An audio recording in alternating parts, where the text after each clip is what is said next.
Yeah. What's up, girl? Yeah.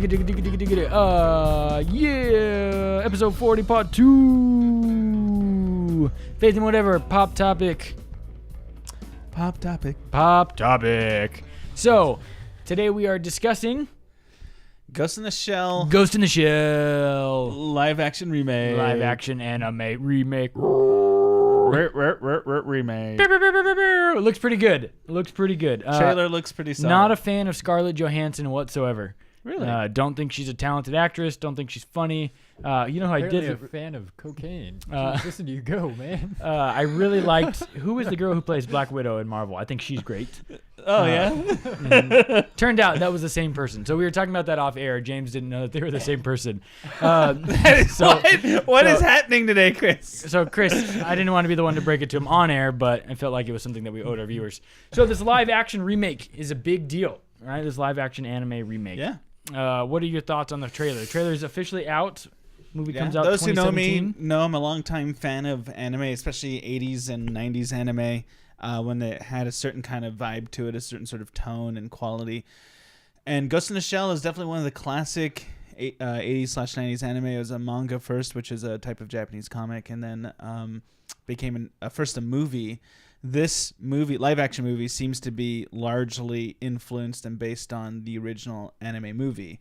It also had a 2-season TV show that came after. I actually think the TV show is better than a movie, but the movie's good on its own right too. Right. And a lot of people were pretty skeptical when they first announced that it was going to be remade by mostly white people. Frankly, it seems like a lot of white people in the trailer, and the main character is going to be played by Scarlett Johansson.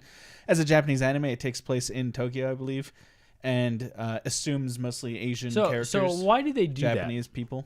Why is that done? I mean, I don't want to. I don't know for sure, but I mean, we're always suspicious that they just think they're going to make more money with white actors as at least the main build actors. Yeah. I mean, that's the culture we're in right now. They need a big star. And Right. Can you name a big star Asian actress? Lucy Liu.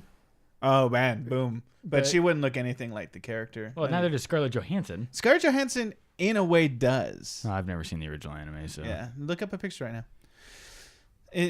She obviously, the difference is she's obviously not the correct nationality, ethnicity, but she does have sort of the facial structure. Well, you need a big name when you have something that is going to take risks, and remaking a anime into a live action movie is a big risk. is a big risk. I mean, the last time they did it was Dragon Ball. How'd that go?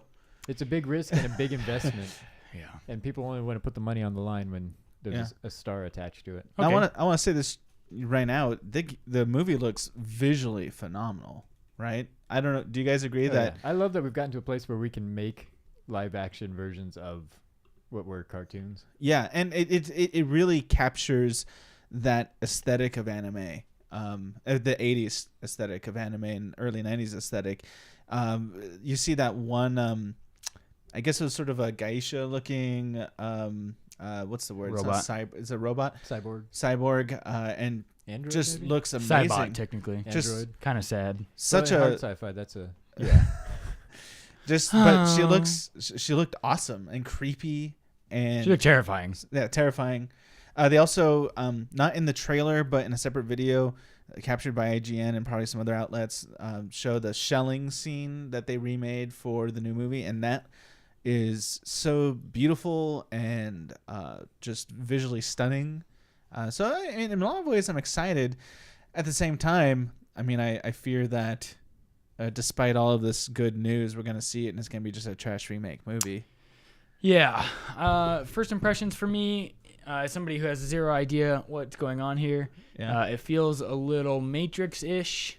Oh my gosh, I'm so glad you said that. The Wachowski brothers credit Ghost in the Shell as their influence for The Matrix. Okay. Wachowski sisters now, James. Yeah, Wachowski siblings. Sisters. I think they're both now. Yeah. Both? Yeah, they both. I changed. didn't think hear they this. both have gone. Yeah, no, they both are. I am positive of that. I did not know that. Yeah, so that's a thing. So Anyway, so but that's cool. So the then my- Wachowskis actually publicly credit Ghost in the Shell as their influence. Like even jacking into the back of the head, that's Ghost in the Shell. Everything Ghost in the Shell. So okay, so my premonition was correct in that. Good.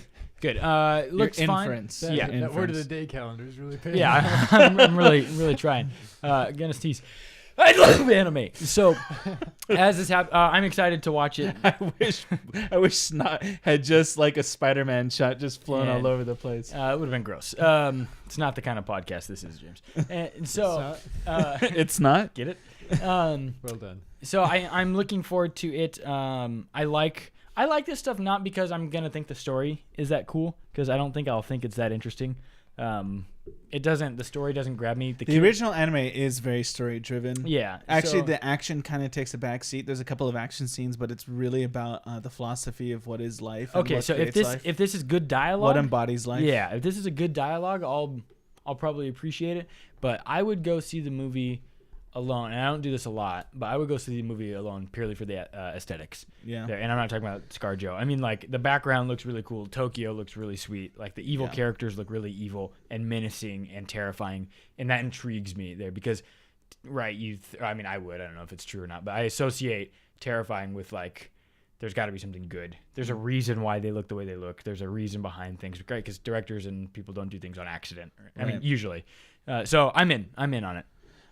The trailer does suggest in the last like 20% of it that it's going to be kind of a conspiracy theory kind of story. He says, they didn't save you. They took your life. Mm-hmm. You don't know this. And it kind of goes, that wasn't in the original anime What's the movie. deal with all those monks sitting there? That wasn't in the original anime movie either, but there are similar scenes from the TV series. Okay. Not necessarily a bunch of monks in a circle, but a bunch of people in one room all like jacked into the internet.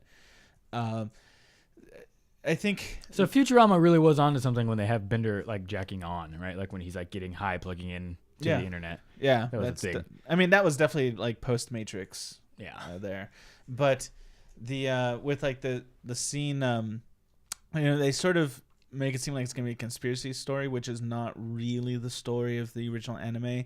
The original anime is really like a sort of amidst an investigation with the police.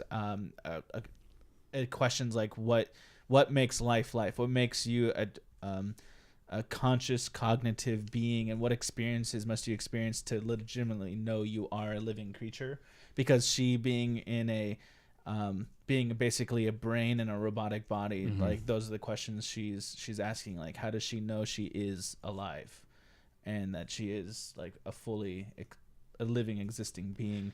And it explores what the answer to that question is and what she does to get that answer. If you're a bit of an existentialist at all, or a philosophy buff, or enjoy just kind of deeper level thinking and kind of what movies do, and this is interesting because we always talk about this a lot off air, but James and I and mainly James, are big fans of this idea of like video games, movies, and this kind of it's not an idea. Cinema.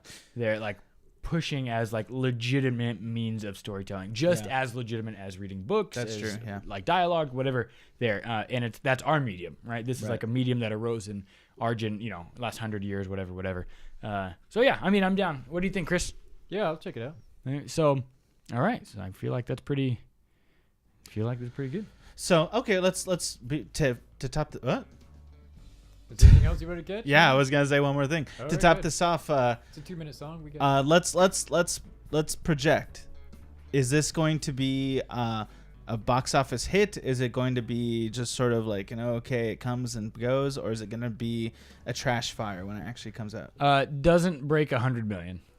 Okay. That means it's probably much more disappointing than they expect. Yeah, because it looks like a high budget film. Yeah. Right. Go ahead. I bet it's a big wave. I bet it comes out and everyone's real excited and everyone goes to see it and it makes decent money and then people kind of forget about it. Pretty I think it's going to be about a John Wick, right? It's going to make good money for what it is, but it's not.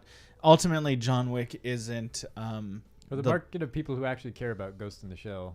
Yeah. Is I wonder narrow. how many that is though nowadays. I'll probably do huge in foreign markets, right? Yeah, I would imagine bigger outside the U.S. Yeah. Okay. So cool. my thought is only 100 million U.S. wide. Okay. Internationally, $50 billion. It might be the best movie of all time. Yeah. So thanks so much for stopping by. Be sure to check it out. You can find it just by typing in on YouTube Ghost in the Shell, and the trailer will pop up. So feel free to hit us up on all forms of social media. We are at youtube.com/faithandwhatever, facebook.com/faithandwhatever. I'm at Josh_Carmen, at James Ewell. Chris is at Marion Ranch. Thanks so much for stopping by.